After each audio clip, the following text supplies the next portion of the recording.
Salut à tous, David, New Vapes, de retour pour une petite vidéo. Aujourd'hui on va parler du Vapor Giant. Alors le Vapor Giant c'est quoi? C'est un mode qui est totalement gigantesque et encore là je l'utilise dans sa forme la plus petite, qui est la forme dans laquelle je l'ai utilisé la plupart du temps. Je vais parler du kit en entier, on peut acheter les choses séparément, on peut acheter que l'atto, on peut acheter que le mode, ou on peut acheter les deux en même temps. Déjà, où est-ce que vous pouvez l'acheter? Alors, je l'ai reçu par MyFreessig, Xavier. Merci à toi, Xav, pour le petit Vapor Giant, enfin petit si on veut. Il vaut 199 €. Donc, à 199 €, vous avez le kit complet avec donc le mode, les deux tubes pour pouvoir le passer en double 26-650 stacké. Bien sûr, tout l'atomiseur à 17 ml avec deux tanks interchangeables. Donc vous avez un tank qui a le même fini que le mode, comme ça, pour que ce soit dans la continuité, ou alors un tank en PMMA, ce qui est le tank que j'utilise en ce moment. Et après, c'est à peu près tout. Vous avez vraiment tout pour vaper. Vous avez aussi ce drip tip totalement gigantesque, qui fait la taille d'un Kaifun, quoi. À peu de choses près. Donc ouais, vraiment un grand drip tip qui va avec le mode, d'ailleurs, qui est assez grand lui-même. Donc on va commencer par parler du mode, d'abord, en lui-même. Donc c'est cette partie-là. On va faire un petit tour du propriétaire, ensuite je vais vous expliquer 2-3 petites choses à propos de ce mode qui sont intéressantes. Alors déjà on va commencer par le top cap. Donc le top cap, vous allez voir, c'est un top cap tout ce qu'il y a de plus simple avec un isolateur Teflon et un pin réglable pour la connexion 510. Donc en fait ce que vous allez faire, c'est que dès que vous allez quand vous allez utiliser cet atomiseur, vous allez d'abord visser votre atto sur le top cap, régler le jeu de la connexion pour que ça touche bien, et ensuite on règle le jeu de la batterie avec le bottom cap, ce qu'on va voir après. Ensuite vous avez évidemment le corps du mode. Alors fourni, comme je l'ai dit dans le kit, vous avez deux corps, vous avez le corps normal et une extend qui permet d'utiliser deux 26-650. Donc les 26-650, c'est ces grosses batteries là. C'est des batteries, voilà, c'est des batteries assez énormes. Elles ont une capacité de 4000 mAh, donc c'est relativement important. Si vous stackez, vous doublez la capacité, donc vous obtenez 8000 mAh. Personnellement, je trouve que de stacker, ça sert à rien sur le Vapor Giant. Autant prendre une autre batterie, au pire si on en a besoin, plutôt que d'avoir à se trimballer toute la journée deux batteries et d'avoir à faire un coil de 3 ohms là-dessus.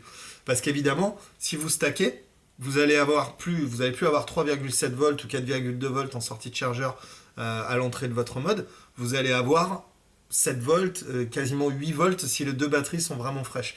Donc là-haut, va pas falloir vous mettre à 0,5 ohm. Il va falloir doubler en fait votre résistance usuelle pour pouvoir utiliser le mode en stacké. Donc, par exemple, si vous faites des Kaifun avec des coils autour de 1 ohm, là vous allez faire des coils à 2 ohms ou 3 ohms.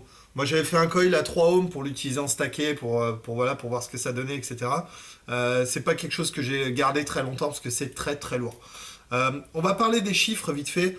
Avec ce setup là, donc la taille en simple, comme ça, la taille en simple c'est à 22 cm avec le drip tip.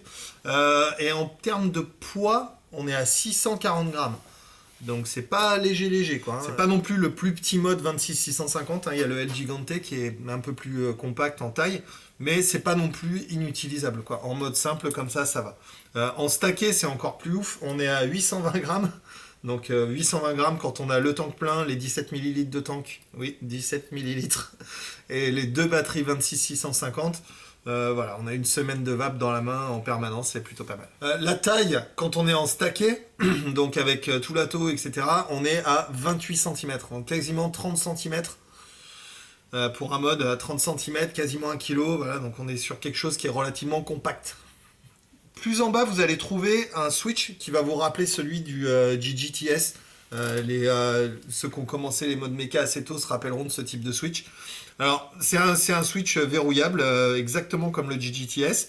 Et enfin, en dessous, vous allez trouver votre bottom cap, qui est percé, ventilé évidemment, avec un isolateur Teflon et le plot positif, le plot négatif en fait, de la batterie, le contact négatif de la batterie, qui est réglable. Et en fait, ce qui est bien sur le Vapor Giant, ce qui est super, c'est qu'on peut régler le jeu de la batterie de l'extérieur du mode. Vous allez voir cette tige là qui monte et qui descend, cette vis, avec un tournevis à l'extérieur du mode, on peut y accéder et régler le jeu de la batterie directement. Par contre, si vous faites ça, n'oubliez pas d'enlever votre atomiseur avant de le faire, parce que sinon, évidemment, vous allez faire contact Et donc du coup vous risquez d'avoir des petites étincelles. Au niveau connexion, j'ai eu aucun problème avec mes atos, tout a fonctionné bien dessus. Alors évidemment c'est un mode qui est relativement large en termes de diamètre, qui fait 32 donc de diamètre, donc relativement gros. Quand on met des atos qui sont faits pour du 18, ça fait bizarre. J'ai pas encore de dripper et de choses comme ça qui sont vraiment faites pour des modes en 26. J'ai plutôt des atos qui sont faits pour des modes en 18, mais en 22 plutôt. Mais disons que voilà, avec le tank, ça a un bon résultat. Et ça fait pas trop ridicule, même avec un petit dripper en 18, en 22. Je vais vous montrer.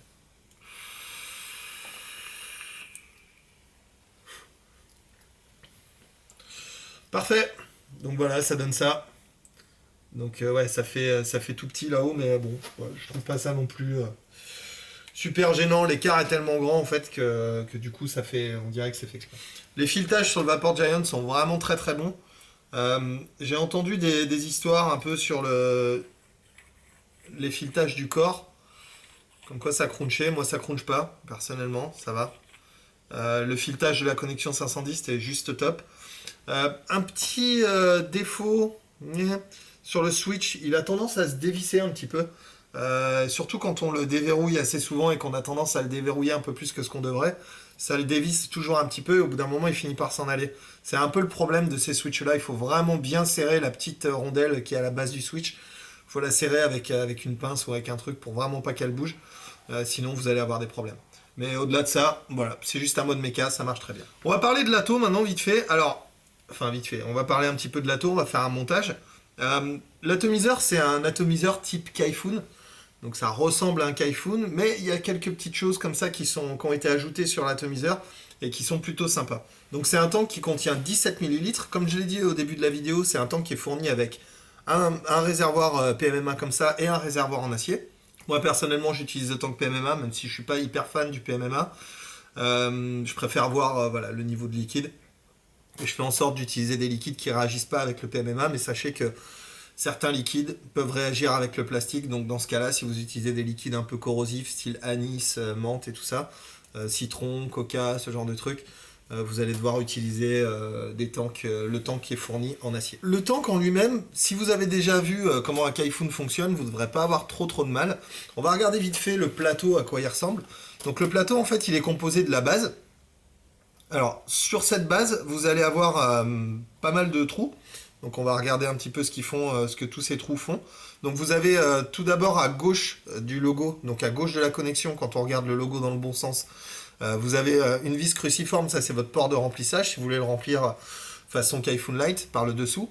Et ensuite à droite, vous avez une vis tête plate qui va vous permettre de régler l'airflow, en fait, donc le tirage de l'atomiseur. Vous avez une connexion 510 en cuivre réglable. Et ensuite, voilà, vous avez votre plateau en fait qui vient se visser à l'intérieur de cette base. Et sous le plateau, vous avez une petite rondelle en silicone qui permet d'avoir une bonne étanchéité. Alors, ce plateau, il va vous paraître extrêmement familier. Hein, c'est vraiment le plateau que vous avez sur un Kaifun totalement classique, avec un trou qui fait 3 mm. Donc vous pouvez ouvrir l'airflow jusqu'à 3 mm, ce qui est vraiment, vraiment très ouvert. Et qui permet aussi d'utiliser le Vapor Giant et cet atomiseur en inhalation directe et assez facilement, quoi.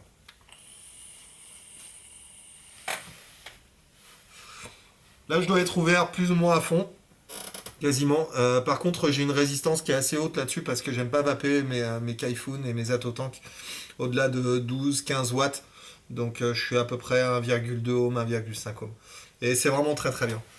Alors, la particularité, la différence par rapport à un Kaifun, vous allez voir sur les côtés du plateau là où vous allez faire votre résistance, donc tout ce qui est le plus classique, hein, on fait un petit micro-coil, on coince, on met les deux vis, exactement comme sur un Kaifun.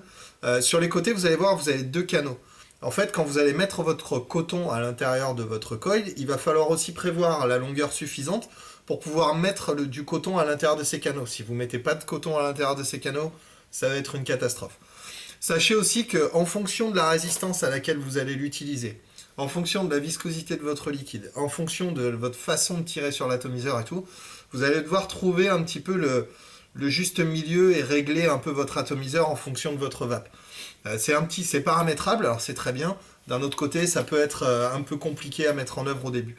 Donc en fait, ce que je vous conseille de faire, c'est de faire un microcoil sur un diamètre de 2 mm ou plus, parce que là vous avez quand même une grosse arrivée d'air, donc un tout petit micro-coil là-dessus, ça va pas aller, ça va pas être très bien.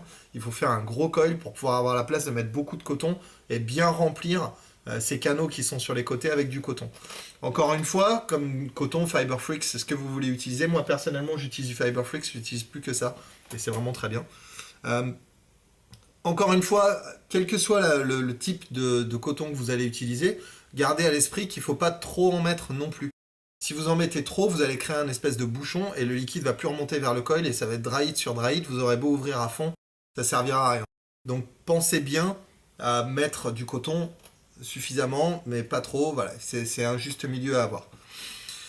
Ensuite, vous allez avoir votre cloche qui va se mettre par-dessus. La cloche qui est très similaire à celle d'un Kaifun, à l'exception que celle-là, vous pouvez la régler en hauteur. Alors, moi ce que je fais, c'est que personnellement, je trouve que le réglage d'en haut, il est un petit peu chiant, on va en parler, mais j'utilise pas trop. Je le pré-règle directement, je laisse environ 3 mm, je laisse la cloche à 3 mm de la base, et vous allez voir que ça laisse apparaître les mèches. Un petit peu comme sur le Magoo, en fait. Si vous n'avez pas vu la vidéo sur le Magoo, je vous conseille de la regarder, ça vous aidera bien à comprendre comment celui-là il fonctionne. C'est un peu le même principe. C'est un atomiseur à dépression et vous exposez plus ou moins de mèches pour avoir plus ou moins de liquide qui arrive jusqu'au coil. Donc on a quand même une gestion de l'arrivée de juice sur le coil, ce qui est une chose qui n'est pas existante sur le Kaifun. Et ça, c'est plutôt bien. En haut de cette cloche, vous avez la toute petite cheminée très fine qui remonte, mais elle est fendue. Ça va vous permettre d'accéder par l'orifice 510 en haut de l'atomiseur avec un tournevis plat. On vient se mettre dedans et on peut tourner la cloche et régler le juice control même avec le tank plein et avec le coil fait et tout ça. Donc ça, c'est vraiment très bien. Et donc voilà, c'est à peu près tout. C'est vraiment pas très compliqué à mettre en œuvre. C'est un atomiseur quand même qui est relativement simple. Gardez à l'esprit encore une fois qu'il va falloir régler votre arrivée de juice en fonction de votre tirage. Si vous avez un tirage qui est très ouvert, il va falloir ouvrir un petit peu plus l'arrivée parce que la dépression à l'intérieur de l'atomiseur va être moins importante. Vous allez avoir moins de liquide qui remonte au coil. Si vous fermez à fond votre airflow et que vous aimez un truc bien serré, là au contraire, fermez bien l'arrivée de juice, sinon ça va être la noyade. Donc ça, c'est une petite courbe d'apprentissage, mais ça vient assez vite. Donc ouais, j'ai pas eu trop de fuite avec à partir du moment où il est bien coilé. À partir du moment où vous avez bien compris comment l'atomiseur fonctionne, encore une fois, vous allez avoir une petite courbe d'apprentissage, mais c'est rien de bien méchant. Si vous avez réussi à faire un Kaifun, normalement vous devriez réussir à faire le Vapor Giant, à coiler le Vapor Giant sans problème. Pour le remplissage, personnellement, moi j'utilise pas le port en bas là, parce que je trouve ça monstrueusement chiant de remplir 17 ml de liquide à travers une toute petite seringue. C'est vraiment pas pratique. C'est très long et j'ai pas de patience. Donc du coup, j'utilise la technique du Kaifun. C'est-à-dire que j'enlève le top cap, donc cette partie-là. Je remplis ma bouteille directement, plop, plop, plop, plop, plop. Enfin, plutôt là, je la vide. Vous refermez votre top cap et c'est terminé. On va tirer une petite barre. Enfin, moi, je tire une petite barre. Vous faites ce que vous voulez.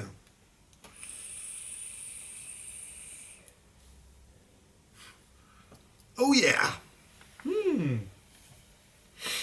Petit caramel delight à l'intérieur, c'est un nouveau Fuel Black caramel. Si vous aimez le caramel, testez-le parce qu'il vraiment il déchire. C'est très ricain, c'est très. Ça fait presque penser à Suicide Bunny un peu. Très très bon. Donc on va passer au plus-moins maintenant, on va finir un peu cette review. Alors les plus, les moins. Les plus du Vapor Giant, autonomie évidemment, avec de la 26650. C'est une batterie que j'aime beaucoup parce que c'est une batterie qui donne un max d'autonomie. Quand je pars en vadrouille, que je vais faire des vapéros, des machins, que je fais 5 heures de route, je suis content d'avoir ça sur le siège parce que je sais que voilà, je vais avoir de l'autonomie, je vais pas être en rate de batterie en cours de route. Et ça, c'est vraiment très bien. Même au cours de soirée, quand on utilise des drippers et des choses comme ça, ne serait-ce que le mode. Si vous utilisez beaucoup de drippers et de choses un peu en sub-ohm et tout, je vous conseille vraiment de tester cette 26650 parce qu'elle va vous donner vraiment de l'autonomie et elle met du temps à descendre. 17 ml de liquide, vous avez de quoi faire. Moi personnellement, j'arrive à tenir à peu près 3 jours sur un tank comme ça si je vape exclusivement ça, ce qui n'est pas le cas. Mais si je devais vaper exclusivement ça, je tiendrais à peu près 3 jours avec le liquide, ce qui est vraiment une très très bonne autonomie. Il faut garder à l'esprit que même si c'est relativement gros comme setup, quand on part en voyage, si on prend des petits modes, il faut prendre plusieurs accus, il faut prendre le chargeur de batterie, faut prendre le transformateur, faut prendre du liquide en bouteille parce qu'il faut remplir, etc. Là, avec ça, voilà, moi je pars avec ça, une 26,650 et je sais que je peux tenir ouais, 3-4 jours juste avec ce que j'ai sur moi, quoi. Et quelque part, c'est assez satisfaisant. Si vous allez dans un endroit où vous n'avez pas vraiment moyen de recharger vos batteries ou quoi, basculer sur de la 26,650, ça vaut le coup. Autre avantage, l'usinage en fait. Je trouve vraiment beau ce mode. Il est vraiment, voilà, il est super bien usiné. Les gravures sont subtiles, le switch est sympa à utiliser, la ventilation est bonne, le réglage de jeu de batterie, il est vraiment top. C'est facile à utiliser, c'est très bien. Voilà. L'atomiseur en lui-même rentre dans les plus aussi parce que c'est un gros Kaifun. Alors, les saveurs sont quand même bonnes, hein, c'est pas une énorme cloche non plus dessous. On n'est pas sur un truc qui est très dilué, donc on a une cloche qui a une taille relativement compacte. Et du coup, les saveurs sont préservées, quoi. On n'est pas sur un truc vraiment très large. La contenance. Et aussi le fait que le kit est plutôt complet pour 200 €. Vous avez vraiment le mode avec tous les extends, l'atto, le machin. Donc ça revient à peu près entre guillemets à voilà 100 € l'atto, 100 € le mode, grosso modo. C'est pas excessif dans le monde, c'est beaucoup d'argent, mais c'est pas excessif dans le monde du high-end du matos de modeur. Surtout pour des choses qui sont un petit peu uniques comme ça et qui peuvent aussi aider à démarrer la conversation avec des gens qui pourraient être curieux de dire ouais, c'est quoi ce truc-là. Ça peut être intéressant, ça peut être un bon truc de conversation. Les moins, alors il y en a quelques-uns. La courbe d'apprentissage de l'atomiseur du Vapor Giant, avec la gestion d'airflow, la gestion de tirage, la gestion du juice, combien on met de coton, etc. Ça peut être un petit peu chiant.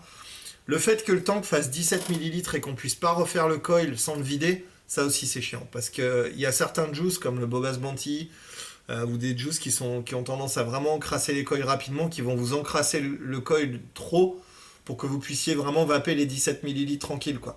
Il va falloir changer le coton à mi-parcours, quoi. Et ça, c'est un petit peu dommage. Bon, voilà, c'est comme ça, c'est la nature de la bête, mais c'est vrai que quand on utilise des juices qui ont tendance à être encrassés un peu, ce genre de tank, c'est peut-être pas fait pour vous. Le poids aussi, c'est vraiment pas pour toutes les mains. Il y a des gens qui vont trouver ça vraiment trop lourd, beaucoup de personnes. D'autres qui vont trouver ça intéressant. J'ai été surpris de voir pas mal de monde avec des High-Tail 134 et des gros modes comme ça. Je pense que ça commence à se démocratiser. Je pense qu'il y a vraiment un public pour ça. Moi, personnellement, j'ai des grosses mains, ça me dérange pas. Mais bon, voilà, c'est relativement lourd, il fallait le mentionner. Le switch qui a tendance à se dévisser si on l'a pas bien monté. Bon, alors ça peut être une erreur d'utilisation. Mais voilà, encore une fois, prévoyez de bien le monter, bien le serrer, tout bien serrer les pins, etc. pour être sûr qu'il n'y a rien qui bouge. Et tout ira très bien. Aussi le fait que le switch soit si bas sur le mode. Alors, sur un petit mode en 18, c'est pas grave, parce qu'on peut le tenir du bout des doigts et tout va bien. Sur un mode en 26,650 qui pèse quasiment 800 grammes, surtout si vous stackez, ça devient difficile. Alors, j'en parlais avec Anthony de ça, d'Espace Vap.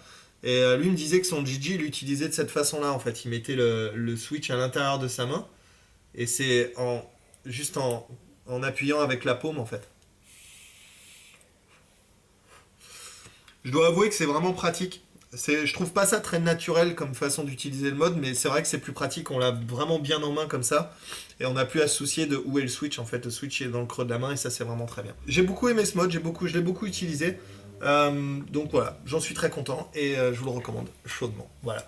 Donc c'est vraiment tout pour aujourd'hui. Je vous souhaite une très bonne journée ou une très bonne soirée en fonction de l'heure à laquelle vous regardez cette vidéo. J'espère que vous aurez appris 2-3 choses intéressantes. Il y a d'autres vidéos qui arrivent dans la foulée, donc ça va être bien. Vous allez être gâtés au niveau vidéo juste pour Noël. Et voilà, c'est tout. C'est vraiment tout pour aujourd'hui. Retrouvez-moi sur Facebook à facebook.com/nukevapes pour discuter avec moi ou discuter avec Olivier dans les messages privés qui me donne un coup de main. Olivier, merci à toi. Ou alors vous pouvez me retrouver sur le site à nukevapes.com et sur YouTube, évidemment. Là où vous êtes, probablement. Voilà. Donc voilà, c'est vraiment tout pour aujourd'hui. Et en attendant, on continue de vaper. Ouais, t'avais pris un photo. Va-t'en.